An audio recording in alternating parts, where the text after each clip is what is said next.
Um certo dia, cerca de 8 bilhões de habitantes no planeta Terra ficaram sabendo da mesma notícia terrível. Alguns viram na TV, outros ouviram ao telefone enquanto navegavam pelas mídias sociais ou ouviam música. Alguns testemunharam essa notícia em um sonho enquanto dormiam. A voz de alguém falou em todos os idiomas para garantir que todos entendessem. Tenho boas e más notícias para você. Vamos começar com as más notícias. Todos vocês são personagens de vídeos do YouTube em que seu planeta entra em uma situação em que a Lua quebra ao meio. Para o público será uma história hipotética, mas para você, esses eventos se tornarão realidade. A boa notícia é que... eu estava brincando.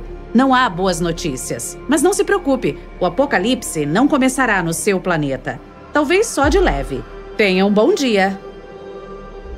A princípio, toda a população entrou em pânico. Então, alguns dias depois, todos se acalmaram. Talvez tenha sido uma alucinação em massa e a Lua ficará bem? Mas neste momento, os cientistas descobriram o perigo.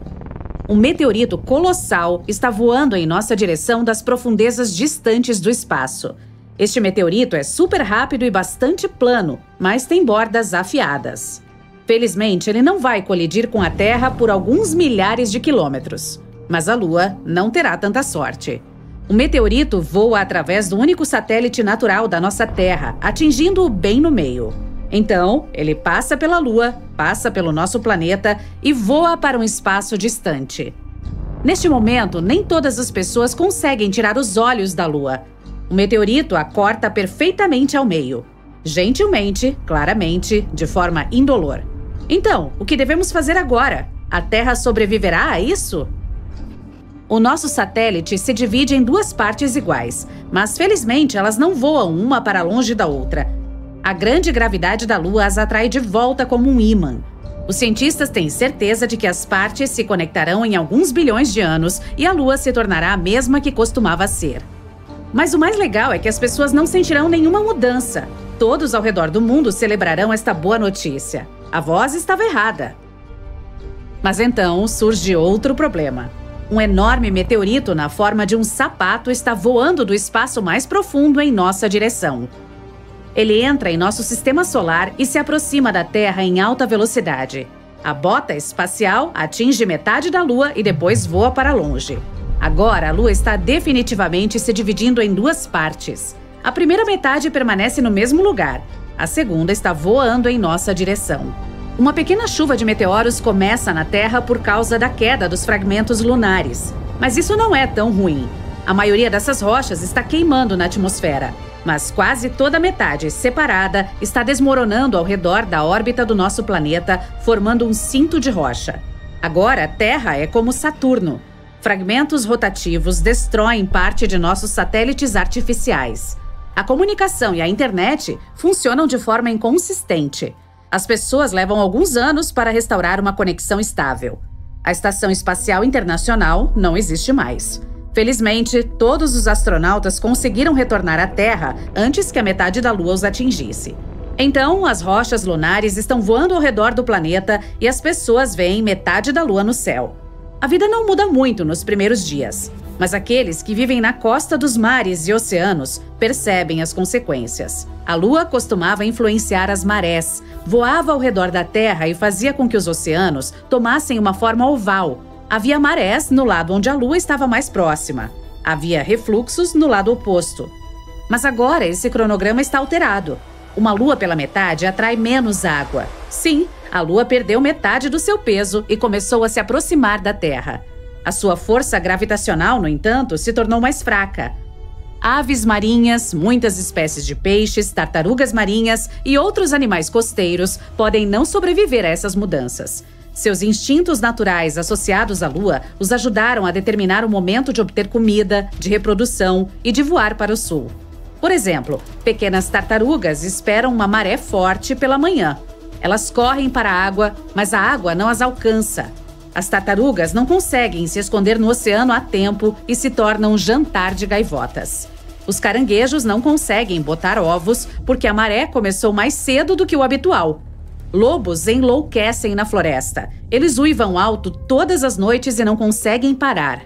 Todo o mundo natural não consegue entender o que está acontecendo. O corpo humano também está sentindo algum desconforto. Muitas pessoas têm pressão arterial baixa e alta, e algumas sentem fortes dores de cabeça. Metade da Lua muda todo o ecossistema do planeta. Adaptar-se às novas condições levará várias dezenas, talvez centenas de anos. Algumas semanas se passam e as pessoas percebem que os dias agora são mais curtos. A Lua sempre retardou a rotação da Terra, fazendo um dia durar 24 horas. A Terra está girando mais rápido agora. A noite e a manhã chegam mais cedo do que todos estão acostumados. A velocidade de rotação do nosso planeta aumentou, reduzindo para 15 o número de horas por dia. As pessoas sofrem de insônia ou sono excessivo. O corpo precisa de tempo para se acostumar com isso. Os cronogramas de trabalho estão mudando em todo o mundo.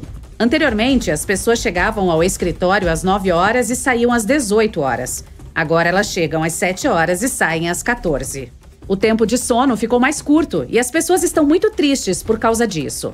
O progresso diminui devido ao curto tempo de trabalho. As tecnologias do futuro estão agora de 20 a 30 anos atrasadas. O pagamento por hora permanece o mesmo, então os chefes agora pagam menos por menos horas de trabalho. A Lua inteira estabiliza o tempo e o clima do planeta. Olhe para Marte. Tem 2 pequenas luas. Elas giram rapidamente em torno dele e balançam Marte em torno de seu eixo. Como resultado, ventos fortes, tempestades de areia e temporais geralmente acontecem no planeta vermelho. Agora, a metade da Lua que se aproximou de nós tira a Terra da sua rotação estável. Isso muda as temperaturas sazonais no mundo. Fica ainda mais quente em lugares quentes e tempestades de neve acontecem em regiões frias. Chuvas fortes e curtas em vez de tempo ensolarado. Uma brisa típica pode se transformar em um furacão e pequenas ondas em um tsunami. As estações estão mudando mais rapidamente agora. Os invernos são mais frios e os verões são mais quentes. Alterar a rotação do planeta afeta o campo magnético da Terra. Como os sistemas de bússola e navegação estão instáveis agora, precisamos recalcular onde estão o norte e o sul. Os pássaros não conseguem voar para o sul para esperar o inverno, já que não sabem em que direção voar. Sua bússola interna não está funcionando. Várias centenas de anos se passaram. As pessoas estão totalmente acostumadas com as novas condições na Terra. Novas espécies de animais e peixes apareceram. Os pássaros podem navegar pelo céu com o auxílio da Lua novamente. A economia do planeta foi restaurada.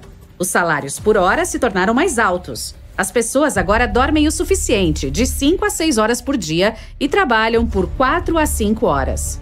A redução do dia e da noite também afetou a indústria do entretenimento. Os filmes agora duram 1 hora. Um episódio típico de algum seriado dura 30 minutos. A vida fica mais rápida.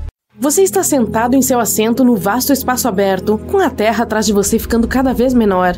Ao seu redor estão os controles e botões para manter a nave espacial intacta. Você e outros 2 membros da tripulação estão trabalhando duro nos controles. Pela janela, você vê alguns meteoritos voando, estrelas e planetas ao longe. Você está prestes a ser uma das primeiras pessoas a pousar na Lua após anos de testes e pesquisa. Você deve considerar todos os passos perfeitamente, caso contrário, muitas coisas ruins podem acontecer, como colidir com um asteroide ou até mesmo ser deixado no vácuo do espaço sem nenhuma maneira de voltar para o caminho certo. Pesquisas mostram que cerca de 1/3 de todos os pousos na Lua enfrentaram muitos problemas.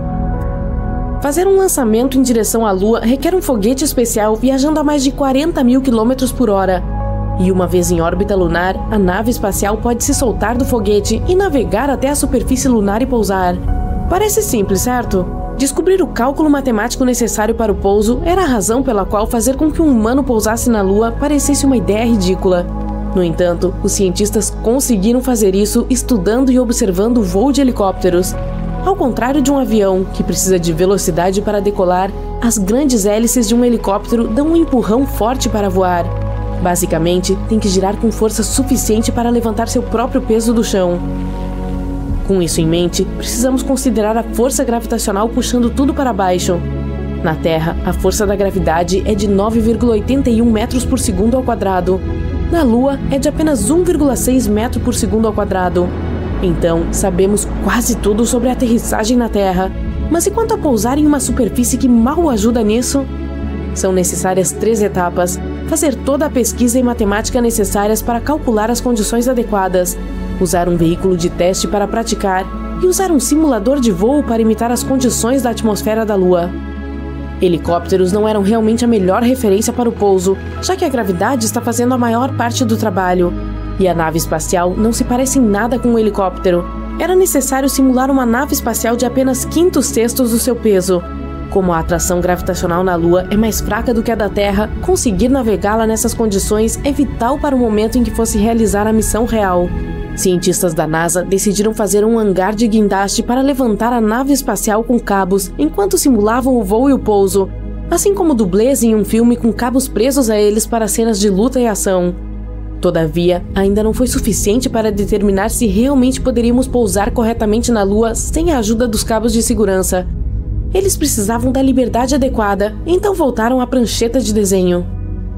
Os cientistas estavam prestes a desistir, até que tiveram a brilhante ideia de simular as condições de pouso na Lua, instalando uma espécie de ventilador de jato destacável na parte inferior da nave espacial para manter um impulso consistente para cima. Ao fazer isso, conseguiram criar um cenário em que a nave teria 5/6 do seu peso na Terra e sem os cabos de segurança para segurá-la. Entretanto, depois de muitas tentativas e erros, a única maneira de ver se o pouso na Lua seria possível era na prática. Então, estando tão longe da Terra, você e sua equipe veem a Lua pela janela. É muito maior do que parece da Terra. Sua superfície enche toda a janela. Mas pousar não será moleza. A nave espacial tem que orbitar ao redor da Lua para determinar o melhor momento para pousar.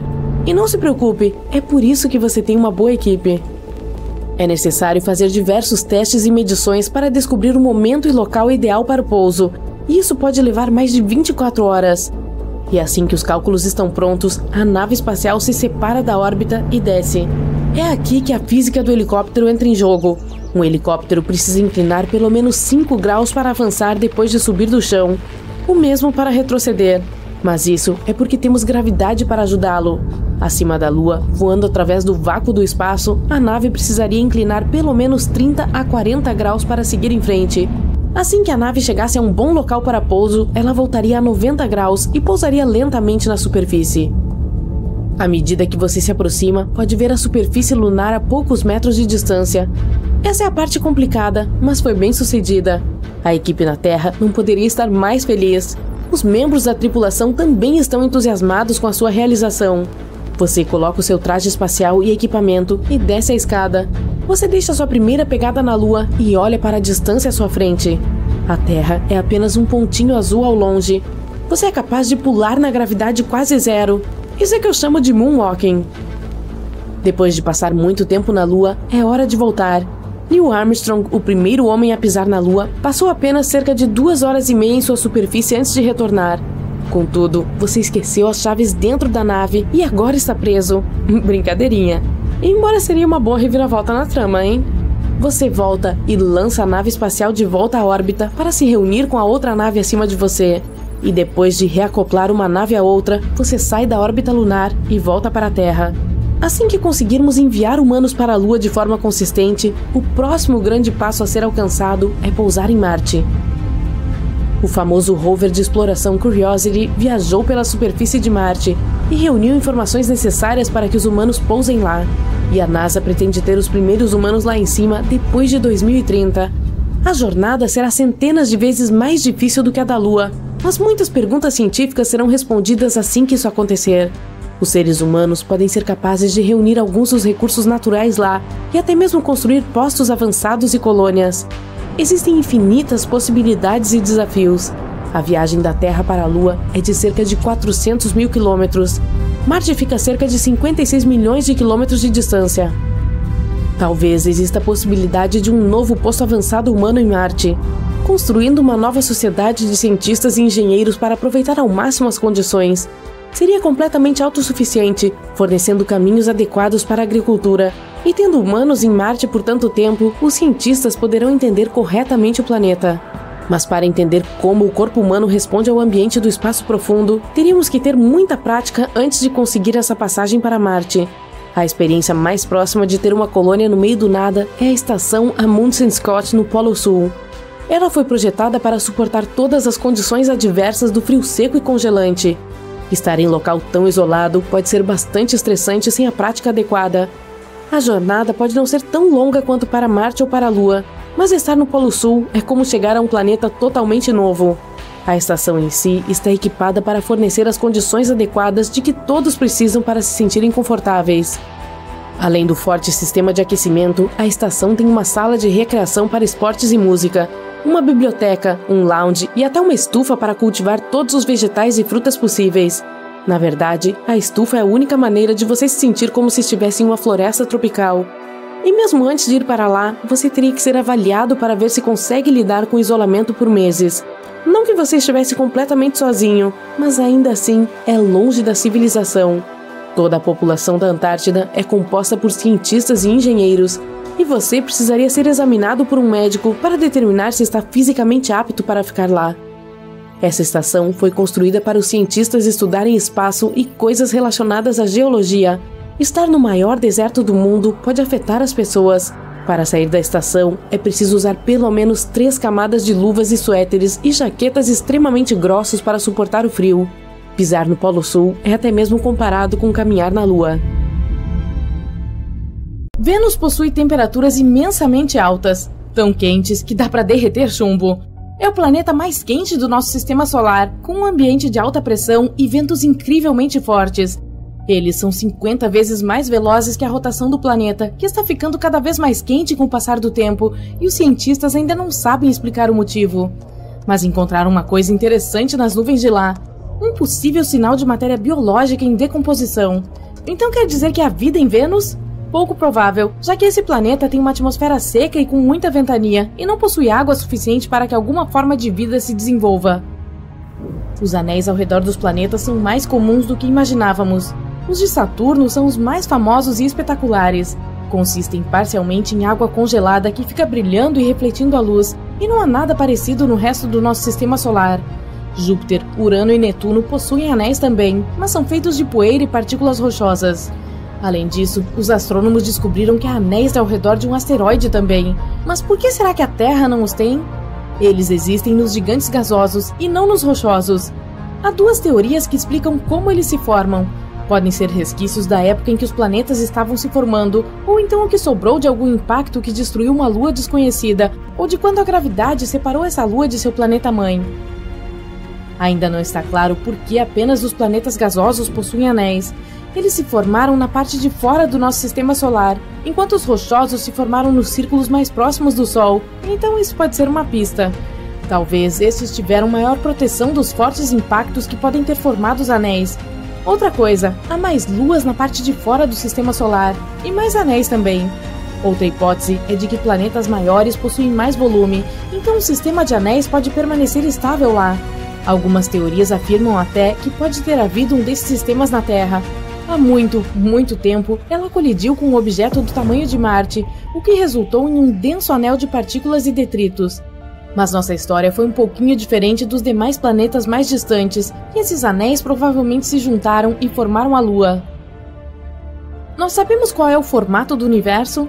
Em sua teoria da relatividade geral, Einstein dizia que o universo poderia ser de uma das seguintes formas: fechado como uma esfera, aberto como uma cela ou plano como uma folha de papel.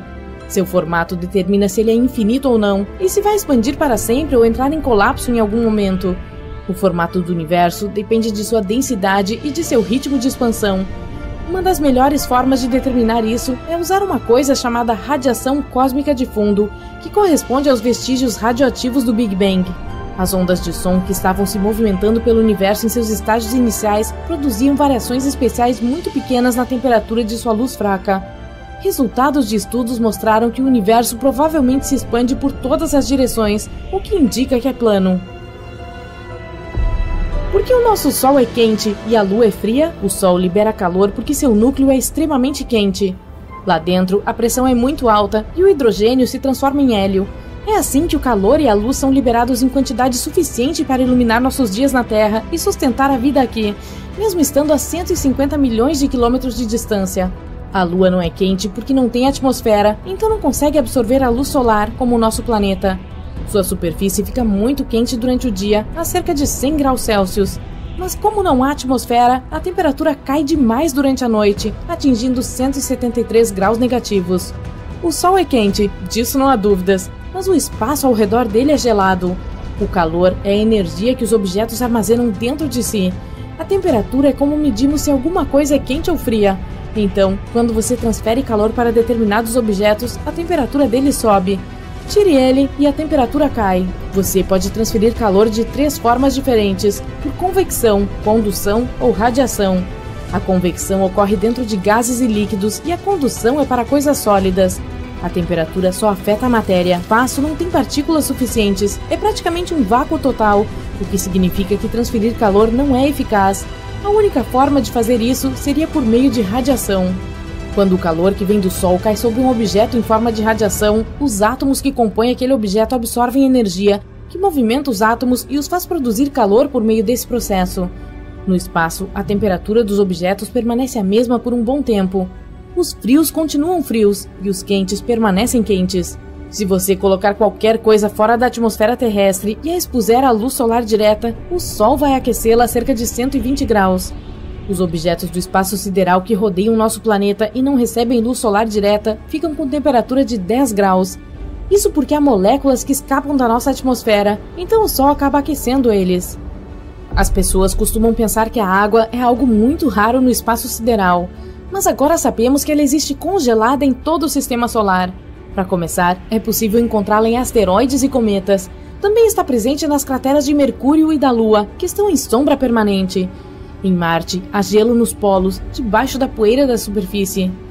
Pode não ser suficiente para sustentar colônias humanas lá em cima, mas é alguma coisa. Outros corpos em nosso sistema solar também contêm gelo, como o planeta anão Ceres e uma das luas de Saturno. Europa, uma das luas de Júpiter, pode ser uma forte candidata a ter vida. Ela provavelmente tem um oceano inteiro debaixo de sua superfície, congelada e rachada. Pode ter o dobro de água de todos os oceanos do nosso planeta. A maior das luas de Saturno também tem um ciclo líquido, mas não é de água.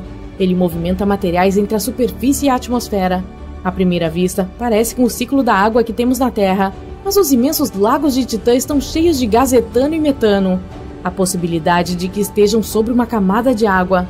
Netuno fica cerca de 30 vezes mais distante do Sol do que nós, e claro, recebe muito menos luz e calor. Mas também irradia muito mais calor do que recebe. Há mais coisas acontecendo em sua atmosfera, principalmente se você compará-la com seu vizinho, Urano. Esse fica mais perto do Sol, mas ainda irradia a mesma quantidade de calor que Netuno, onde os ventos são imensamente fortes, 2.400 km por hora. Ninguém ainda sabe o porquê. Pode ser por causa de uma contração gravitacional, energia vindo de seu núcleo ou em razão do Sol. Sabia que existe gelo quente? Ele fica a apenas 33 anos-luz de nós em um exoplaneta que consiste em diferentes elementos de água que formam um gelo ardente e sólido por causa da pressão. Mas as temperaturas da superfície são extremas e podem atingir 300 graus. É assim que a água fica super quente e sai como vapor. É como colocar gelo dentro do seu café na tentativa de aquecê-lo. Quando você fica admirando as estrelas no céu, é como se estivesse olhando para o passado. Elas ficam muito longe e a luz delas leva muito tempo para chegar ao nosso planeta.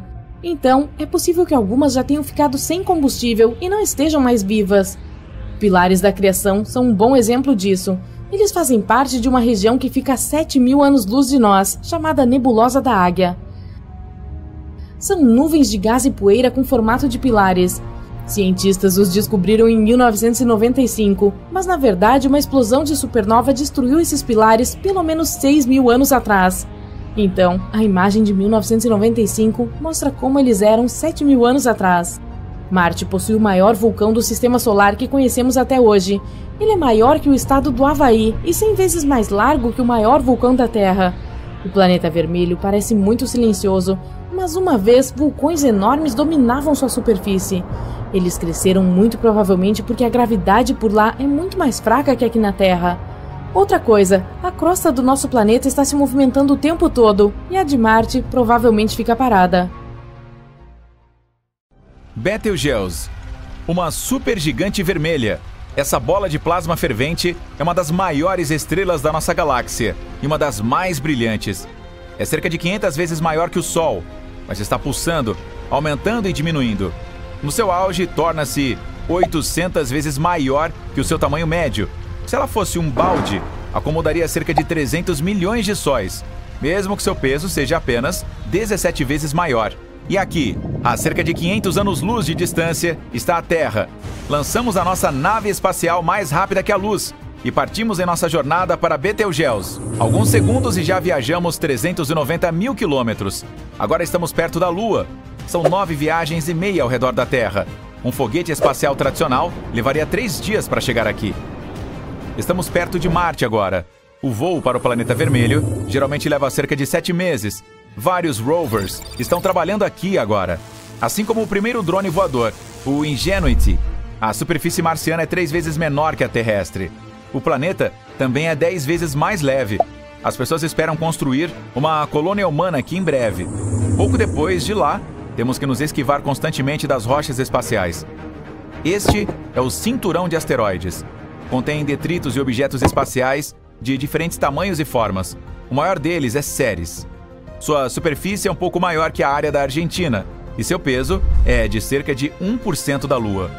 O peso total de todo o cinturão de asteroides é 25 vezes menor que o da Lua.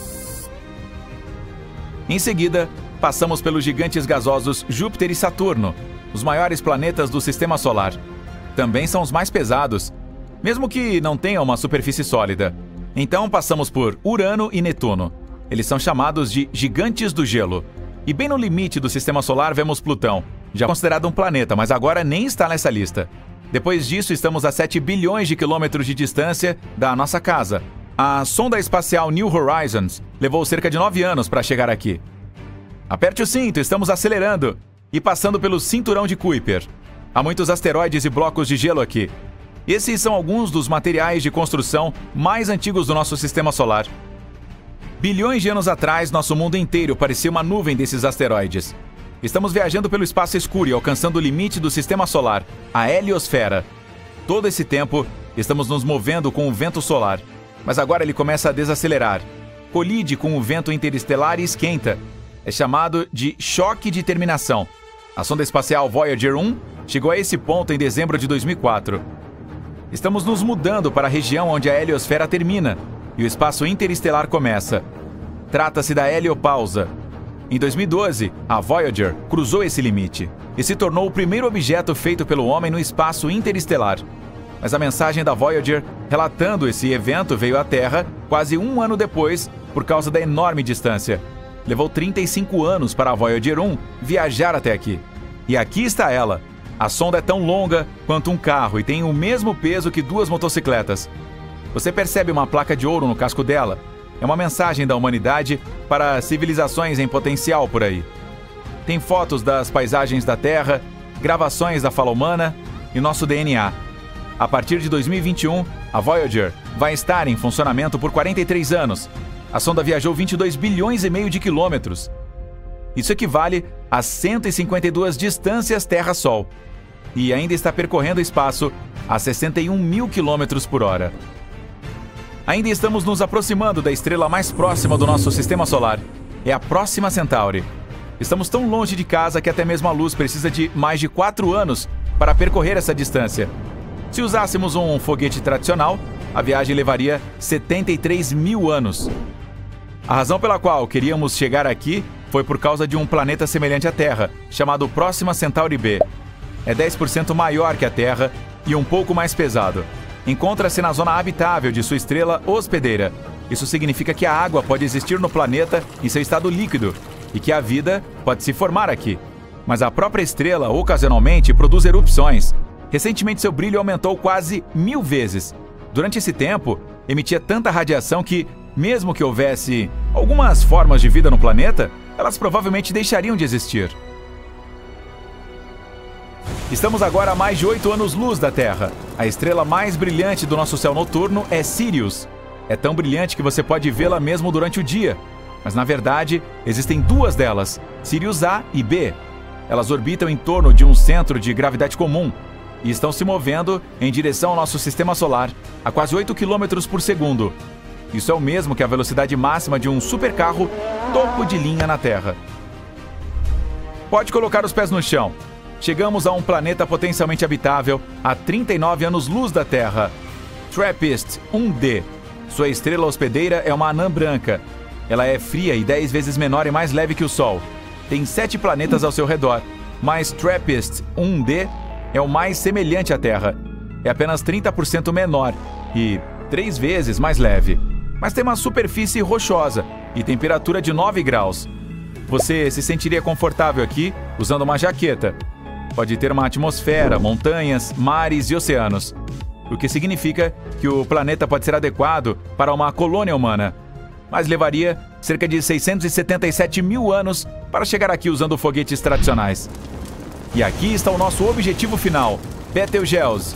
Levaria quase 8,7 milhões de anos para viajar da Terra para cá em uma nave espacial atual. Essa estrela é tão grande que nossa nave parece um grão de areia em uma praia gigante. Temos que voltar no tempo para descobrir o que aconteceu com ela. Primeiro havia uma bela nebulosa, ou seja, uma nuvem de poeira e detritos espaciais multicoloridos. Então, começou a encolher sob seu próprio peso. No núcleo da nebulosa, uma reação nuclear começou. Bum! E a estrela nasceu. No começo, Betelgeuse era muito grande e quente, mas não se expandiu e permaneceu estável. Vamos olhar no coração dela. As reações nucleares no núcleo criam muito calor e energia. Essa energia produziu a força que empurra as paredes da estrela por dentro e faz com que ela se expanda, mas ao mesmo tempo é muito pesada. É por isso que a gravidade a empurra por fora. Se essas duas forças estiverem equilibradas, a estrela permanecerá estável. Mas com o passar do tempo, ela fica sem combustível, hélio e hidrogênio. É quando os elementos mais pesados no núcleo se juntam à reação nuclear. Ao queimarem, liberam mais energia e calor do que a gravidade pode suportar. E a estrela começaria a se expandir. É isso que está acontecendo com Betelgeuse agora. Já é tão grande que, se você colocá-la no centro do nosso sistema solar, seus limites encostariam no cinturão de asteroides entre Marte e Júpiter. E continuará a se expandir até esgotar completamente seu combustível. Então a gravidade vencerá. A estrela encolherá de tamanho e, em seguida, uma enorme explosão acontecerá. A explosão de supernova será tão ofuscante que Betelgeuse brilhará mais do que a Lua no céu noturno. Felizmente, a Terra está muito longe para que essa explosão cause qualquer dano às pessoas. Um forte fluxo de matéria que será injetado do local da explosão não chegará ao sistema solar até 6 milhões de anos depois. Ainda assim, o vento solar interromperá esse fluxo. Então estaremos seguros. É provável que Betelgeuse exploda a qualquer momento nos próximos 10 mil anos. Mas alguns cientistas dizem que isso não acontecerá nos próximos 100 milênios. De volta ao momento antes da explosão da Betelgeuse. Pode haver outro cenário, mais interessante. A gravidade pode comprimir o núcleo maciço da estrela com tanta força que um buraco negro aparecerá em seu lugar. Buracos negros são os objetos mais pesados do universo. Eles têm uma força gravitacional incrível. Mesmo a luz não consegue escapar da armadilha gravitacional deles. O da Betelgeuse começará a se alimentar da poeira cósmica e o que resta da estrela. Todos esses detritos e luz de outras estrelas ficarão congelados perto do horizonte de eventos do crescente buraco negro. Pela primeira vez na história, poderemos assistir ao nascimento desse objeto misterioso. Mas na realidade, Betelgeuse é muito leve para se tornar um buraco negro. Muito provavelmente, após a explosão, ela se transformará em uma anã branca, que desaparecerá gradualmente até se tornar invisível. Um estudo recente afirma que a Lua tem cauda, e a cada mês ela envolve nosso planeta como um lenço. Uma cauda delgada, composta de milhões de átomos de sódio, segue o satélite natural da Terra. E regularmente, nosso planeta viaja diretamente através dela. Ataques de meteoros expelem esses átomos de sódio da superfície da Lua para o espaço. Por vários dias a cada mês, a Lua permanece entre o Sol e o nosso planeta. É quando a gravidade terrestre pega aquela cauda de sódio. Nosso planeta a arrasta em uma longa faixa que envolve a atmosfera. Essa cauda lunar é completamente inofensiva. Também é invisível ao olho humano, é 50 vezes mais escura do que podemos perceber. Mas durante esses dias raros, telescópios de alta potência podem detectar seu fraco brilho amarelado no céu. A cauda parece uma mancha brilhante que tem 5 vezes o diâmetro da lua cheia. Os matemáticos afirmam que podem existir buracos brancos. Infelizmente, os cientistas ainda não encontraram um. Mesmo se você visse um buraco branco, não seria capaz de acessá-lo de fora, mas você notaria a luz e a matéria saindo de lá. Betelgeuse, uma gigante vermelha na constelação de Órion, começou a esmaecer em 2019. Isso confundiu os astrônomos. Naquela época, a estrela já havia inchado em proporções enormes. Se fosse substituir nosso Sol, sua superfície externa se espalharia muito além da órbita de Júpiter. E então, Betelgeuse ficou mais escura no outono de 2019. Esse processo continuou até fevereiro de 2020. As mudanças já podiam ser vistas a olho nu. Não é de se admirar, pois o brilho da estrela diminuíra em 2/3. Naquele período, os astrônomos tinham certeza de que Betelgeuse estava prestes a explodir em uma supernova. Eles continuaram a observar a estrela, mas inesperadamente ela voltou ao seu brilho normal em abril. Graças ao telescópio espacial Hubble, os cientistas descobriram que a estrela havia ejetado parte de seu material e isso bloqueara parcialmente sua luz. Nossa Via Láctea e a galáxia de Andrômeda, nossa vizinha mais próxima, vão se encontrar um dia. Mas isso vai acontecer em cerca de 4 bilhões de anos. Quando elas colidirem, uma enorme galáxia elíptica se formará. Pode haver mais água na Lua do que os cientistas pensavam, e não apenas no seu lado escuro, mas também no lado iluminado pelo Sol. É provável que essa água seja útil durante as missões já planejadas para o futuro. Exoplanetas de algodão doce são planetas peculiares fora do nosso sistema solar. Também chamados de superpuffs, eles têm a densidade mais baixa já descoberta. Isso lhes dá uma aparência arejada e fofa. Mas apesar de parecerem o mimo mais popular de um parque de diversões, esses planetas são enormes. A missão Juno notou algo estranho na atmosfera superior de Júpiter. O fenômeno incomum eram elfos e duendes azuis girando acima do planeta. Esses são 2 tipos de flechas de luz brilhantes que aparecem por curtos períodos de tempo, meros milissegundos. Eles se estendem para cima e para baixo em direção à superfície do planeta. Na Terra, esses flashes geralmente acontecem a uma altura de 96 km acima de grandes tempestades. No universo, não existem apenas planetas anões, mas também galáxias anãs. Elas têm de 1000 a alguns bilhões de estrelas. Para efeito de comparação, a Via Láctea é composta de 240 bilhões a 400 bilhões de estrelas. Uma tempestade do tamanho do nosso planeta continua assolando Saturno. É chamada de Grande Mancha Branca. A tempestade tem uma cauda de nuvens brancas e envolve todo o planeta. Ela ocorre a cada 30 anos ou mais, quando o hemisfério norte de Saturno se inclina em direção ao Sol. No início, a tempestade é de fato apenas um ponto, e depois começa a se alongar. Isso porque a Grande Mancha Branca é um enorme sistema de temporais. Mas o principal mistério que intriga os astrônomos é de onde a tempestade obtém sua energia. Alguns cientistas acham que ela pode ser alimentada pelo Sol. Outros discordam. Eles dizem que o padrão de nuvens da tempestade só faz sentido se houver uma fonte interna de calor que possa fornecer energia aos ventos. Planetas desgarrados não orbitam suas estrelas, talvez porque eles não tenham nenhuma. Esses corpos espaciais de flutuação livre viajam pelo universo e podem acabar literalmente em qualquer lugar. Planetas desgarrados não produzem luz, nem emitem calor, o que significa que não podem ser vistos na luz infravermelha. Mas não muito tempo atrás, os astrônomos avistaram o menor planeta desgarrado na Via Láctea. É menor que a Terra, mas um pouco maior que Marte. A Lua parece estar encolhendo. O satélite natural da Terra é agora 45 metros menor do que costumava ser centenas de milhões de anos atrás. A razão para esse fenômeno pode ser o resfriamento do interior da Lua, o que também pode explicar os terremotos que sacodem a superfície do satélite natural do nosso planeta. Astrônomos descobriram recentemente que Marte é sismicamente ativo. Martemotos ocorrem regularmente por lá. Os cientistas costumam descobrir coisas estranhas no espaço. Muitas delas parecem manchas borradas, mas há um tipo dessas bolhas que não se parece com nenhum outro corpo espacial conhecido. Os círculos de rádio excêntricos são visíveis apenas em radiotelescópios. Eles não são restos de supernovas ou um efeito óptico bizarro. Alguns astrônomos chegam a afirmar que podem ser a garganta de buracos de minhoca, que por sua vez são túneis hipotéticos entre buracos negros. As rajadas rápidas de rádio são explosões de ondas de rádio de um brilho cegante. Elas acumulam tanta energia quanto o nosso Sol produz em dias, mas duram meros milissegundos. A maioria dessas rajadas rápidas de rádio veio de muito, muito além da Via Láctea. Mas recentemente, os astrônomos detectaram algumas originárias da nossa galáxia. E a fonte delas era um magnetar a apenas 30 mil anos-luz do nosso planeta. Qualquer líquido flutuando no espaço sideral se transforma em uma esfera. Este fenômeno também ocorre em órbita baixa da Terra. Não faz muito tempo, cientistas descobriram que uma das estrelas mais massivas da vizinhança simplesmente desapareceu. Era uma estrela a 75 milhões de anos-luz da Terra.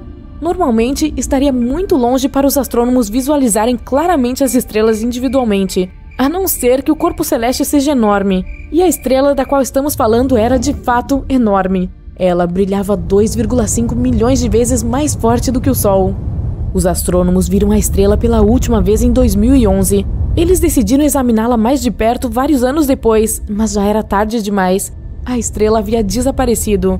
Essas estrelas massivas geralmente se transformam em uma supernova extremamente brilhante, mas os astrônomos não notaram nada parecido neste caso.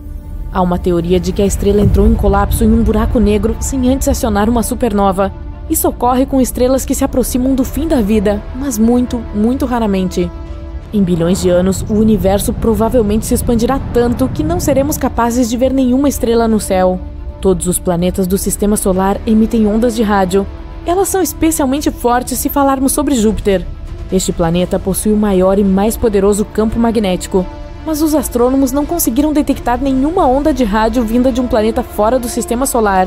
Quer dizer, até 2020, quando cientistas registraram um sinal vindo do gigante gasoso Tau Bootes. Ele está a 51 anos-luz de distância do nosso planeta. Graças a esse sinal, os astrônomos conseguiram descobrir um pouco sobre o campo magnético do planeta, e no futuro isso ajudará a aprender mais sobre o que está acontecendo na atmosfera desse exoplaneta. O planeta anão Haumea está mais longe da Terra do que Netuno. Está orbitando no cinturão de Kuiper, que é um anel em forma de rosquinha cheio de objetos de gelo circundando o Sol. O alongado Haumea tem 2 luas. Um dia neste planeta anão dura 4 horas terrestres. Em suma, este corpo espacial é bastante bizarro. É cercado por anéis finos que provavelmente apareceram como resultado de uma colisão antiga. É provável que uma estrela na galáxia GSN 069 se transforme em um planeta do tamanho de Júpiter nos próximos trilhões de anos. Isso pode acontecer devido aos encontros regulares da estrela com um buraco negro. Primeiro, os astrônomos notaram explosões incomuns de raios-x que eram estranhamente brilhantes.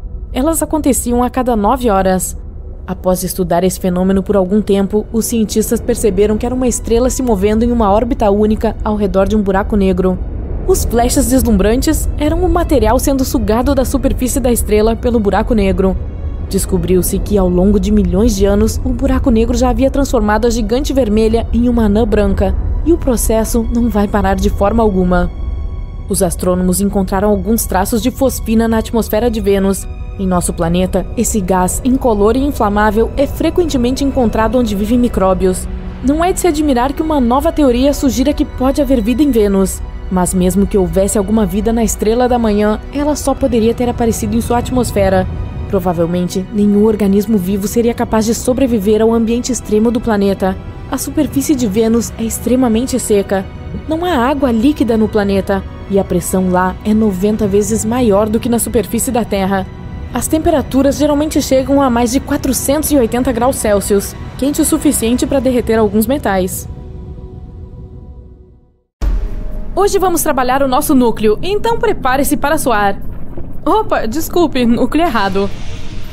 Ei, nós viajamos muito, descendo para o núcleo interno da Terra e subindo para o espaço sideral. Mas e se pudéssemos combinar essas aventuras e descobrir o que se esconde nas entranhas de outros planetas e luas do Sistema Solar? Com a ajuda dessa hiperbroca interestelar, podemos conseguir isso, pelo menos em parte. As coordenadas estão inseridas, todos os sistemas prontos, e nosso primeiro destino é a Lua. A nossa Lua, na verdade. Nós pousamos em sua superfície cinza e desolada sob o céu preto, sem azul aqui, porque há muito pouca atmosfera para dispersar a luz. A broca começa a funcionar, e primeiro passamos pela camada externa da Lua, a crosta, assim como na Terra. Estamos no lado ensolarado, então a espessura desta camada é de apenas 70 km, mas se pousássemos no lado escuro, seria mais do que o dobro dessa espessura. A Lua é um corpo rochoso, portanto sua crosta é em grande parte feita de silício, ferro, alumínio, cálcio, oxigênio e magnésio, com quantidades muito menores de outros elementos. Mais abaixo encontramos o manto, e é uma jornada longa e tediosa. Essa camada tem cerca de 1.400 km de espessura.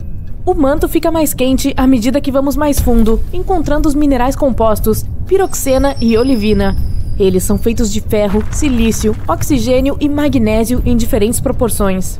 Finalmente, quebramos as camadas duras e entramos no núcleo externo semifundido. Outra jornada de cerca de 150 quilômetros à frente através desse pântano escaldante. E nós mergulhamos no oceano de ferro da casca do núcleo líquido. Tem quase 100 quilômetros de espessura e o metal derretido ameaça nos evaporar. Mas essa broca foi feita para suportar um ataque extremamente pesado. E é assim que finalmente paramos de repente. Nas partes mais profundas da Lua há um núcleo de ferro sólido que tem 240 quilômetros de espessura. Poderíamos perfurá-lo, mas seria desnecessário, então apenas colocamos uma bandeira aqui e pulamos para o próximo planeta na nossa lista de perfuração. E estamos em Mercúrio.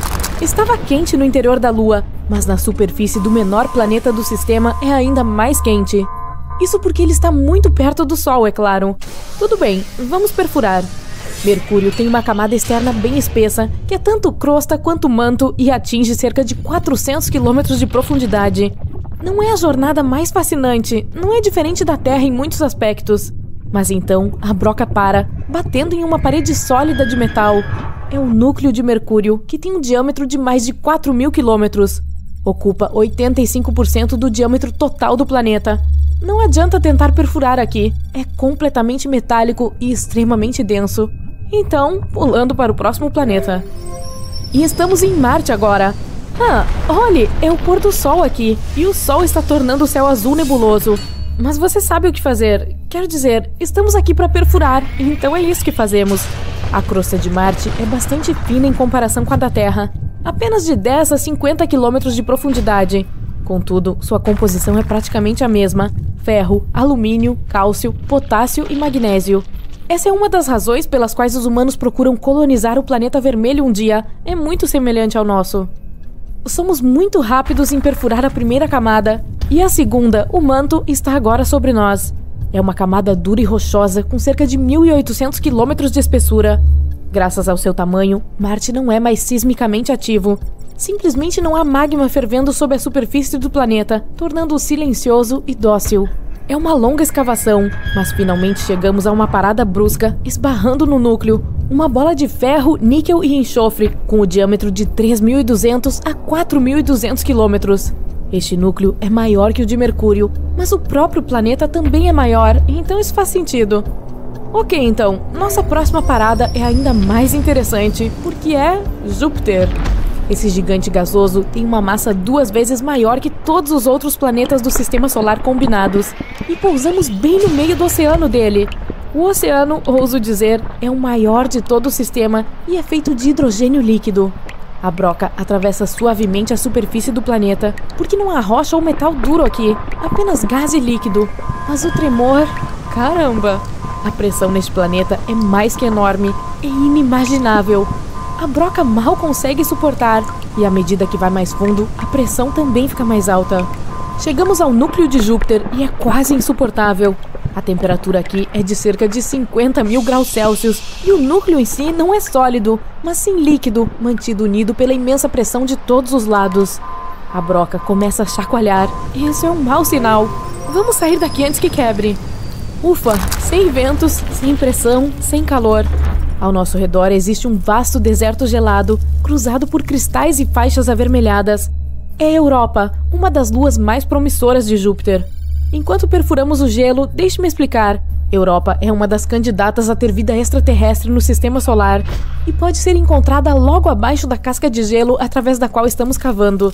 Tem apenas de 15 a 25 quilômetros de espessura, enquanto lá embaixo está um enorme oceano de água salgada, 2 vezes maior do que todos os oceanos da Terra juntos.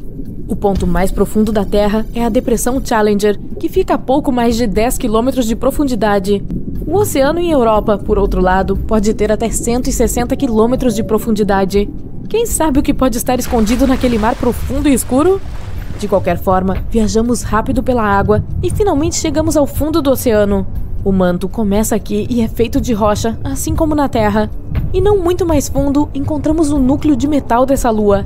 Europa é um pouco menor que a lua da Terra, então não é de se surpreender que chegamos ao seu centro muito rápido.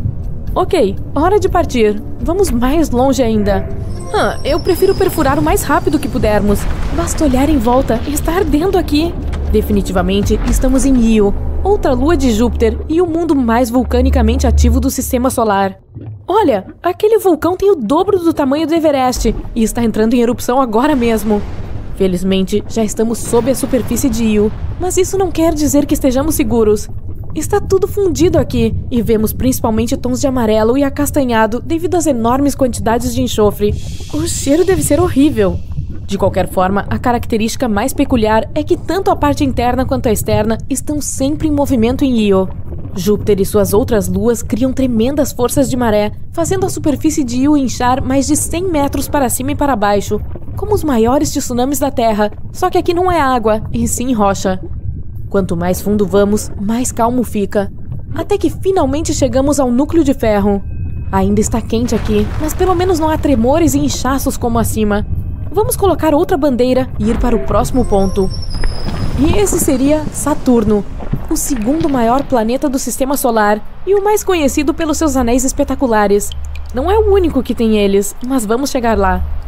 Agora, como você certamente notou, nossa broca está simplesmente caindo através do hidrogênio e hélio gasoso que constituem a maior parte da superfície da atmosfera do planeta. Não há necessidade de trabalhar aqui. Apenas espere e torça para que a pressão imensa não reduza nossa broca a um pedaço de lixo. Por fim, a pressão se tornou tão grande que nos encontramos no hidrogênio líquido e aqui começamos a mergulhar. Em breve chegaremos ao núcleo sólido de Saturno. Ah, aqui estamos! É feito de ferro e níquel, e na verdade é bem pequeno em comparação com o resto do planeta. Bom, o último destino nos aguarda, então vamos lá. E aqui estamos, Netuno. A broca lança âncoras imediatamente, porque os ventos aqui são extremamente poderosos. Eles atingem velocidades 5 vezes maiores do que os furacões mais devastadores da Terra. Netuno é coberto por uma camada muito fina de hidrogênio e hélio, assim como Saturno ou Júpiter, mas por baixo há muito mais do que isso. Está quente, ventoso e solitário aqui na periferia do Sistema Solar, então vamos começar a cavar logo. Sob os gases, de repente há uma massa quente borbulhante de água, metano e amônia. Ufa! Essas substâncias são quentes, apesar de Netuno ser chamado de gigante de gelo. O nome vem de seu núcleo. Bem no fundo, para onde estamos indo rapidamente agora, uma pequena bola de rocha e gelo permanece completamente isolada. E apesar das temperaturas de ebulição acima, o gelo aqui embaixo é sempre frio. Por que amamos tanto Saturno? Certo, porque adoramos seus anéis incríveis. O planeta se destaca no Sistema Solar por causa deles.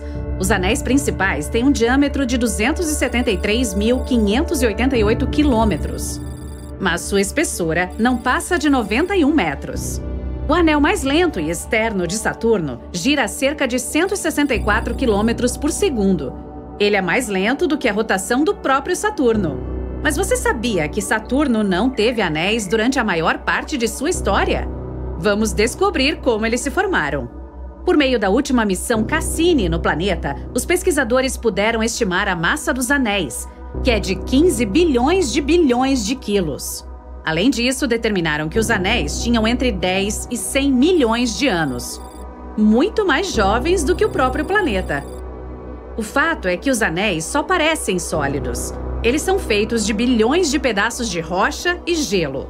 Podem ser minúsculos, parecendo grãos de açúcar, ou tão grandes quanto uma casa, ou até mesmo montanhas. Os pedaços mais internos de gelo e rocha disparam pelo espaço a cerca de 83 mil quilômetros por hora. Há raios misteriosos em seus anéis. Parece que eles se formam e se dispersam em apenas algumas horas. Esses raios podem consistir em folhas eletricamente carregadas de minúsculas partículas formadas quando pequenos meteoros atingem os anéis. Ou talvez feixes de elétrons dos raios de Saturno. Uma teoria diz que os anéis de Saturno se formaram de todo o material excedente que ficou depois que Saturno surgiu, e que é um material que não daria para formar uma lua. Há também uma teoria que diz que havia um planeta chamado Theia, que era do tamanho de Marte e que colidiu com a Terra há cerca de 4,5 bilhões de anos. Partes mais leves da crosta foram parar no espaço durante o impacto, enquanto seu núcleo mais denso ficou para trás. Mas no caso de Saturno, todos esses detritos talvez não tenham formado uma nova lua, mas formaram anéis pelos quais muitas pessoas hoje reconhecem esse planeta. Outra teoria é que os anéis se formaram a partir de poeira e detritos de uma lua que acabou destruída por esse grande impacto, talvez por um asteroide ou cometa. Ou talvez os anéis estejam lá porque uma vez uma lua se desfez por causa da força de maré vinda de seu próprio planeta-mãe. Se esses anéis se formaram no mesmo período que Saturno, eles teriam mais de 4 bilhões de anos para reunir um pouco de detrito e sujeira provenientes das colisões de micrometeoritos. Mas esses anéis consistem principalmente em gelo de água, nada de sujeira, o que significa que eles são mais jovens do que o esperado. E a natureza do sistema de anéis nos diz algumas coisas sobre o interior difuso de Saturno. Difuso significa que seu núcleo é como um lodo. O hélio e o hidrogênio em Saturno se misturam com cada vez mais rochas e gelo ao longo do tempo, à medida que você se aproxima do núcleo do planeta. É algo parecido com o que você vê em nossos oceanos. Quanto mais fundo você vai, o nível de sal aumenta. Mas os anéis podem desaparecer em um futuro distante. Anéis são geralmente mais comuns do que pensamos. Júpiter, Urano e Netuno têm seu próprio sistema, mas nem todo planeta tem. Saturno tem um halo fascinante e definitivamente os anéis mais espetaculares, é verdade. Outros têm principalmente anéis feitos de poeira e partículas rochosas. E não só os planetas. Outros corpos espaciais podem ter anéis, como o asteroide chamado Chariklo. Mesmo que os gigantes gasosos do nosso sistema solar tenham anéis, os rochosos, ou os chamados terrestres, não têm. E uma teoria diz que pode ter sido assim que os planetas gasosos na área externa do sistema solar protegeram aqueles rochosos que se formaram no sistema solar interno de todas aquelas colisões que possivelmente poderiam ter formado anéis ao seu redor. Ou pode ser porque os gigantes gasosos são muito maiores e seu enorme volume permite que eles tenham um sistema de anéis que pode permanecer estável. E se a Terra tivesse anéis no passado também? Talvez na época da grande colisão, quando nossa Lua pode ter se formado. Agora, vamos a mais algumas coisas legais acontecendo no nosso sistema solar. Plutão, um pequeno planeta anão na borda do nosso sistema solar, também aquele que costumávamos chamar de planeta, tem uma atmosfera bastante bizarra. Ninguém esperava que a neblina lá chegasse a 1.600 quilômetros de altura. Isso significa que ela fica mais acima da superfície do que a atmosfera do nosso planeta natal. E a atmosfera de Plutão tem cerca de 20 camadas. Elas são mais compactas e muito mais frias do que os cientistas esperavam. E toneladas de gás nitrogênio escapam de Plutão a cada hora. Mas o planeta anão ainda encontra uma maneira de criar constantemente novas fontes de fornecimento para todo o nitrogênio que perdeu. Uma teoria diz que ele provavelmente produz esses suprimentos por meio de atividade geológica. Nossa Lua é bastante tranquila, mas isso não é algo que podemos dizer de Io, uma das luas de Júpiter, pois ela tem centenas de vulcões. É a lua com maior atividade vulcânica do nosso sistema solar. Io lança nuvens de enxofre até incríveis 300 quilômetros em sua atmosfera. Seus vulcões emitem muitas partículas e gases no espaço ao lado de Júpiter, a cada segundo. Suas atividades eruptivas acontecem por causa das fortíssimas forças gravitacionais e do campo magnético de Júpiter. O interior de Io fica tenso e relaxado o tempo todo, dependendo de quão perto ou longe está de Júpiter. E por isso gera energia suficiente para ter uma natureza tão eruptiva. Falando em vulcões, Marte tem um maior que todo o estado do Havaí. A princípio, você provavelmente diria que ele é um planeta calmo e tranquilo. Mas há um tempo, enormes vulcões dominavam sua superfície. Sim, isso inclui o conhecido Monte Olimpo, o maior vulcão já encontrado em todo o nosso sistema solar. 602 quilômetros de diâmetro, comparável ao tamanho do Arizona. O Monte Olimpo tem 25 quilômetros de altura, 3 vezes a altura da nossa montanha mais alta, o Monte Everest. E pelo seu volume, esse vulcão é 100 vezes maior que o maior vulcão da Terra, que é Mauna Loa, no Havaí. Marte pode ter vulcões tão grandes porque sua gravidade é significativamente mais fraca do que a de nosso planeta natal. Além disso, a crosta da Terra se move o tempo todo, ao contrário da crosta marciana. Você sabe como as ilhas do Havaí se formaram? Um ponto quente no manto criou uma cadeia de vulcões na crosta flutuando acima dele. Um vulcão marciano pode crescer mais porque sua superfície não está se movendo. Então, um vulcão pode se formar por mais tempo em apenas um ponto. Miranda é uma das luas mais bizarras da parte externa do nosso sistema solar. É uma lua sombria que orbita Urano com muitas crateras, cumes afiados e interrupções semelhantes em sua superfície. Normalmente, esse tipo de relevo diz que determinada área costumava ter muitas atividades vulcânicas, mas não foi o caso de Miranda. Além disso, essa lua é muito pequena para gerar atividades tectônicas, outro elemento que poderia formar esse tipo de superfície. Uma teoria diz que a força gravitacional de Urano pode ter causado a ação de estica e puxa, algo que fez todas essas elevações na superfície de Miranda. Teremos que enviar outra espaçonave para descobrir o que houve por lá. Somos todos feitos de poeira estelar. 97% dos átomos de que somos feitos são iguais ao material de que nossa galáxia consiste. Tijolos para a construção da vida é um termo que usamos para um grupo de elementos que são vitais para a vida na Terra. E as estrelas também têm esses elementos, mas em proporções diferentes. Por exemplo, somos 65% de oxigênio pela nossa massa, enquanto os elementos que medimos no espaço, como os espectros das estrelas, têm menos de 1% dele. Então, Mercúrio já é o menor no nosso sistema solar, na categoria planeta, excluindo outros corpos como o planeta anão Plutão. E agora parece que ainda está encolhendo. Ele é o segundo mais denso depois do nosso planeta.